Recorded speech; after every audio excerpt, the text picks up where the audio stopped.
जय बागेश्वर धाम की जय, जय सन्यासी बाबा की जय हो। बागेश्वर धाम सखीरी ग्राम गढ़ा की नगरिया में, जहाँ बनते हैं बिगड़े काम सखीरी ग्राम गढ़ा की नगरिया में। अरे हारी सखीरी चलो लगा ले पर कम्मा, अरे हारी सखीरी चलो लगा ले पर कम्मा।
जिला छतरपुर मुख्य कहानो, जिला छतरपुर मुख्य कहानो।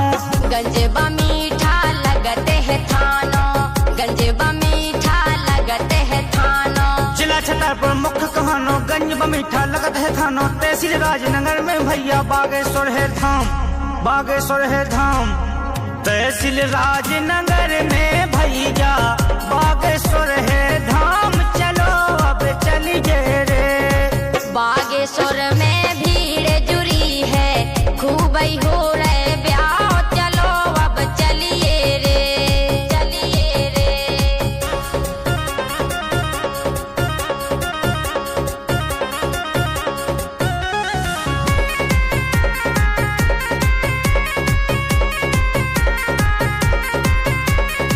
बागेश्वर की लीला न्यारी, बागेश्वर की लीला न्यारी। सन्यासी बाबा की बलहारी, सन्यासी बाबा की बलहारी। बागेश्वर की लीला न्यारी, सन्यासी बाबा की बलिहारी। रोग दोग सब मिटाई जाते हैं, हो रही जय जयकार, हो रही जय जयकार। रोग दोग सब मिटाई जाते हैं, हो रही जय जयकार। चलो अब चलिए रे। बागेश्वर में भीड़ जुड़ी है, खूब ही हो रहे ब्याह। चलो अब चलिए रे, चलिए रे।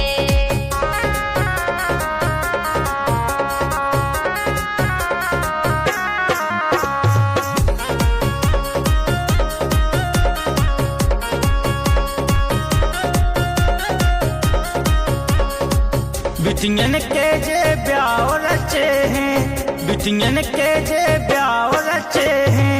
गरीबन के हो रहे भले हैं, गरीबन के हो रहे भले हैं। बिटियन के जे ब्याह रचे हैं, गरीबन के हो रहे भले हैं। धीरेन्द्र कृष्ण शास्त्री जी ने रच रहे हैं ये ब्याह, रच रहे हैं ये ब्याह। धीरेन्द्र कृष्ण शास्त्री जी ने रच रहे हैं ये ब्याह। चलो अब चलिए रे। बागेश्वर में भीड़ जुड़ी है, खूब ही हो रहे ब्याह। चलो अब चलिए रे, चलिए रे।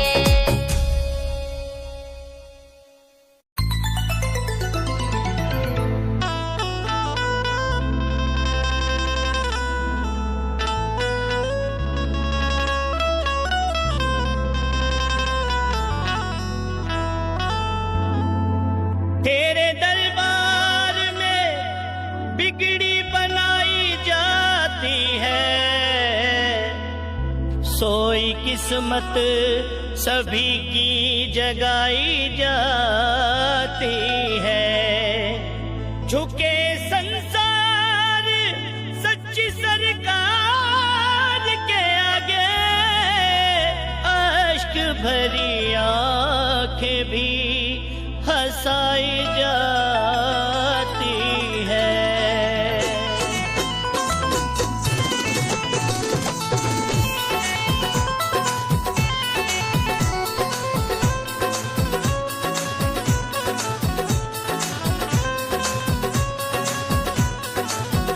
मैं तो बागेश्वर धाम जाऊं, मैं तो बागेश्वर धाम जाऊं। अपना दुखड़ा उन्हीं को सुनाऊं, अपना दुखड़ा उन्हीं को सुनाऊं। अर्जी चरणों में उनके लगाऊं, अर्जी चरणों में उनके लगाऊं।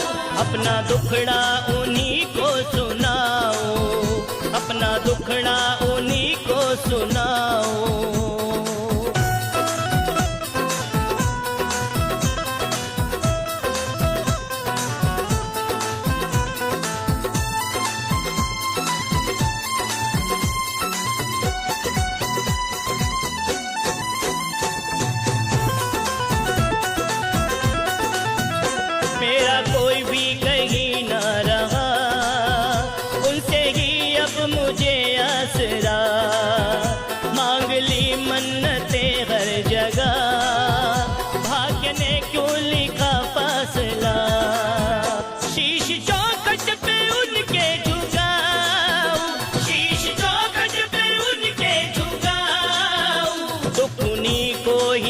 अपना सुनाऊं, दुख उन्हीं को ही अपना सुनाऊं। मैं तो बागेश्वर धाम जाऊं, मैं तो बागेश्वर धाम जाऊं, अपना दुखड़ा उन्हीं को सुनाऊं, अपना दुखड़ा उन्हीं को सुनाऊं।